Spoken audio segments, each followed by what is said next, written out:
अशी मागणी केली होती, ती आपली मागणी केंद्र सरकारने स्वीकारली आणि त्यामुळे 90,000 कोटी रुपयाचा फायदा आता आपल्याला या माध्यमातून होणार आहे.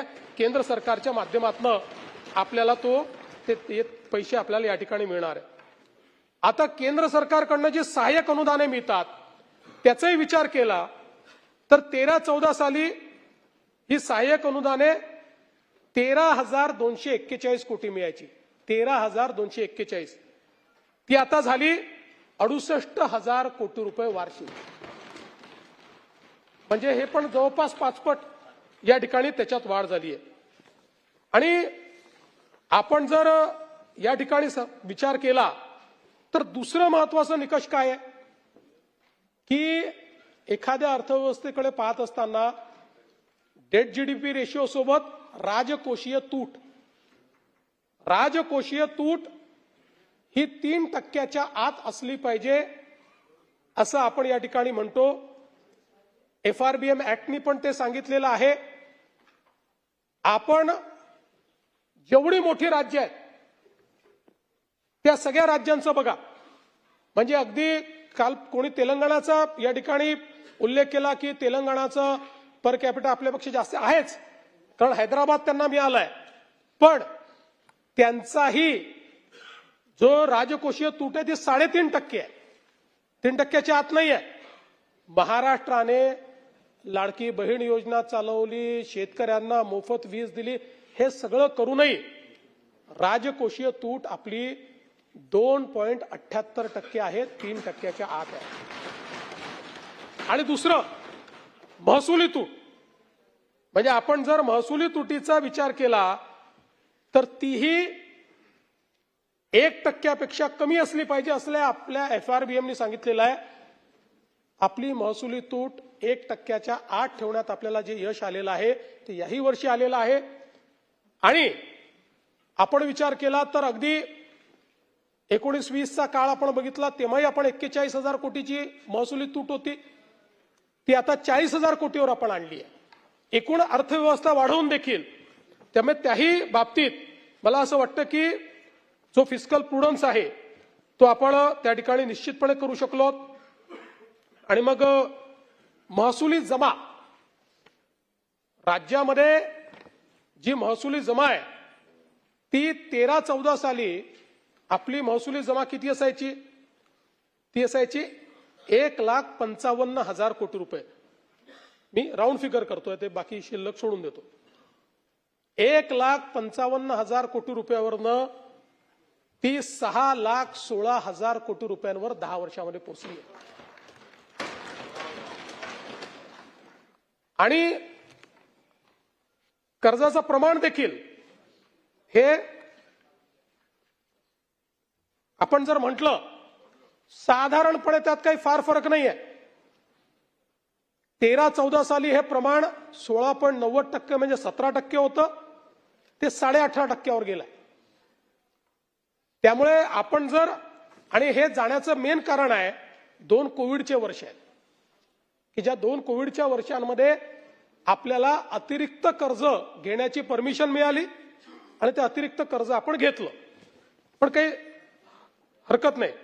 त्यासोबत आता भांडवली खर्च, कारण आपल्यापैकी प्रत्येकाला माहिती आहे की तुम्ही कर्ज तर एवढं घेताय, भांडवली खर्चात काही वाढ झाली आहे की नाही.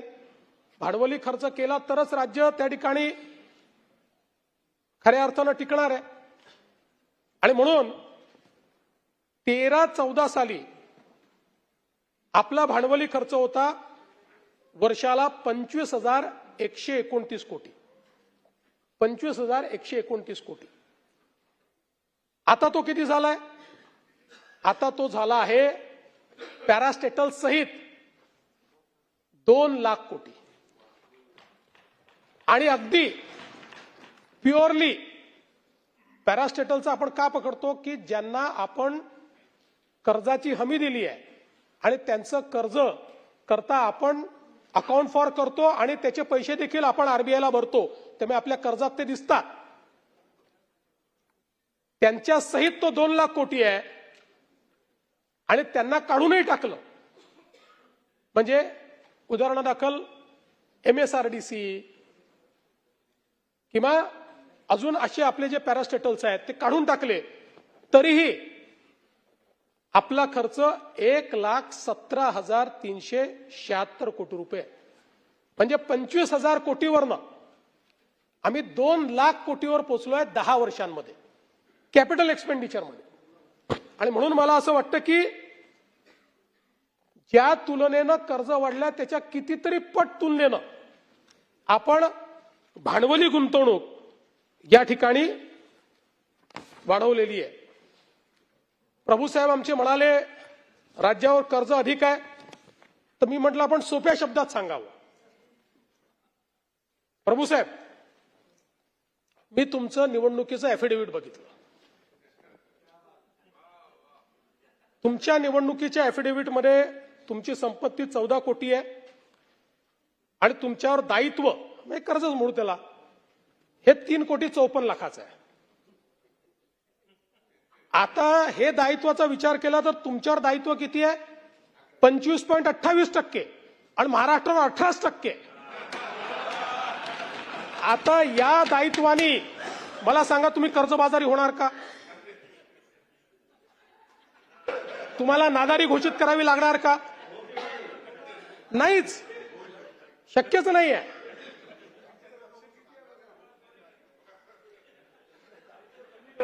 अरे आमच्यासारखे मित्र आहेत तुमच्यासोबत, काय चिंता करता, पण नाहीच.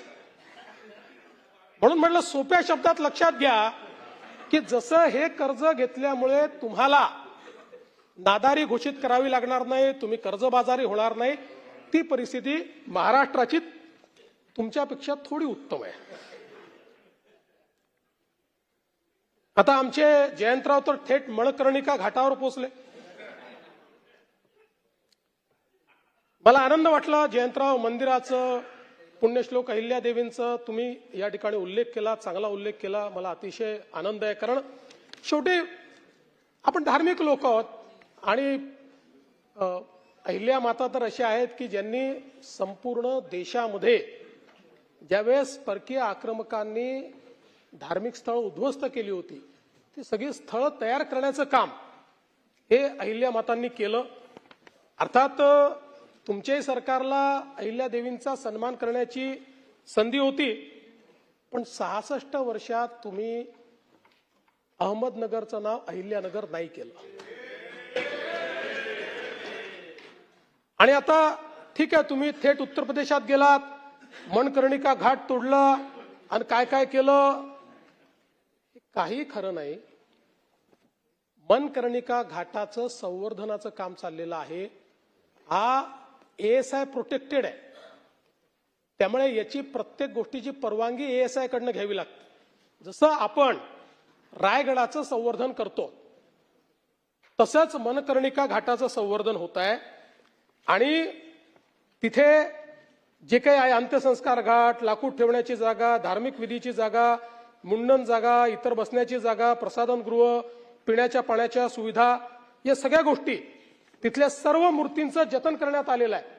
आणि याला सोबत मणकर्णिका घाटावर असलेल्या मसनाथ मंदिर, महाकाल मंदिर, तारकेश्वर महादेव मंदिर आणि अन्य मंदिरं आहेत त्याचं संवर्धन केलं जात आहे, तेही ASIच्या मार्गदर्शनाखाली.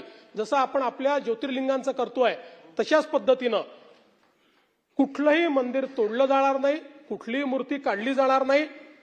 उलट हा घाट वापरणं अधिक सुविधाजनक व्हावं या संदर्भात हे काम चाललेलं आहे. आणि त्या संदर्भातले सगळे फोटो देखील मी घेऊन आलोय, नंतर तुम्हाला पाठवून देतो की आज काय परिस्थिती आहे आणि नंतर त्याचं काय होणार आहे. आणि त्याचे जे मान्यता सगळ्या ASIने दिलेल्या आहेत.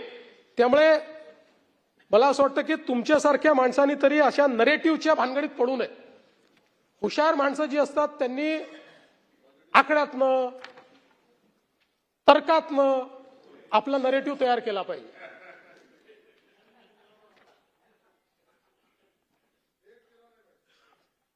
आता जयंतरावनी बावनकुळे साहेबांवरच आक्षेप घेतला. तुम्ही त्यांना घेऊन गेले नाही म्हणून त्यांनी आक्षेप घेतला. कोराळीच्या मंदिरात त्यांनी सांगितलं, तेवढंच एक कारण आहे. पण हे खरं नाहीये जयंतराव. आपण या ठिकाणी सगळ्यांकरता पैसे ठेवलेले आहेत. काही आराखडे आधी आले आहेत, काही नंतर आले आहेत, काही चालू स्कीम आहे. भीमाशंकरचा आराखडा आहे, घृष्णेश्वरचा आराखडा आहे, औंढ्यानाथनाथचा आराखडा आहे, त्र्यंबकेश्वरचा आणि परळी बैजनाथचा आता नवीन आराखडा 300 कोटी रुपयाचा. त्या ठिकाणी आत्ता आपल्या शिखर समितीत आलेला आहे. जुना चालू आहे, त्याला पैसे दिले आहेत, पण त्यानंतर असं लक्षात आलं की याला रिवाईज केलं पाहिजे. विशेषतः ज्यावेळेस अजितदादा होते तर अजितदादांनी देखील आम्हाला विनंती केली होती की हा रिवाईज आराखडा घ्या, आणि म्हणून आपण तो रिवाईज करून तो आपल्या याच्यामध्ये आणलेला आहे. त्यामुळे त्यालाही आपण जे काही पैसे आहेत ते देणार आहोत. आपण बघा, देऊ, भंडारा, पंढरपूर, आळंदी, डोंगर, शेगाव, तुकडोजी महाराज, मोजरी, सगळं आता इतकं मी सगळं वाचून दाखवत नाही, पण असं फक्त बावनकुळे साहेबांना दिलं आणि इतरांना दिलं नाही हे योग्य नाही. तर हा, आणि तुम्ही तरी नेलं नाही त्यांना. ते म्हणतात पहिला निधी तुम्हीच दिला होता आणि तरी नेलं नाही, म्हणून प्रॉब्लेम आहे. बरं, तुम्ही परत काय जयंतराव सिलेक्टिव्ह आकडेवारी दिली. तुम्ही सांगितलं 59% निधी बजेटमध्ये भाजपला, 22% शिवसेनेला, 19% राष्ट्रवादीला, असं तुम्ही सांगितलं. आता ठीक आहे, आमच्याकडे संख्याबळ जवळपास असंच आहे. पण 2022 मध्ये काय झालं होतं? 22 मध्ये तुमच्याकडे असलेला सर्वात मोठा पक्ष शिवसेना, त्यांना मिळाले 16%, काँग्रेसला मिळाले 26% आणि तेव्हाच्या राष्ट्रवादीला मिळाले 57%. आम्ही तर 137 आहोत, 137. तुम्ही किती होतात? 54.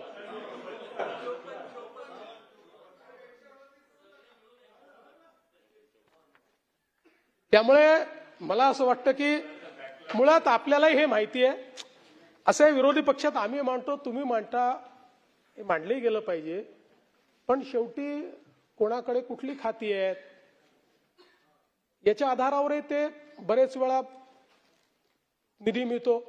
आणि अनेक वेळा असे असतं की काही खात्यांमध्ये, उदाहरणादाखल आता नगर विकास खातं आहे, नगर विकास खात्यामध्ये MMRDA आता जवळपास आपण 1 लाख कोटीची कामं करतो.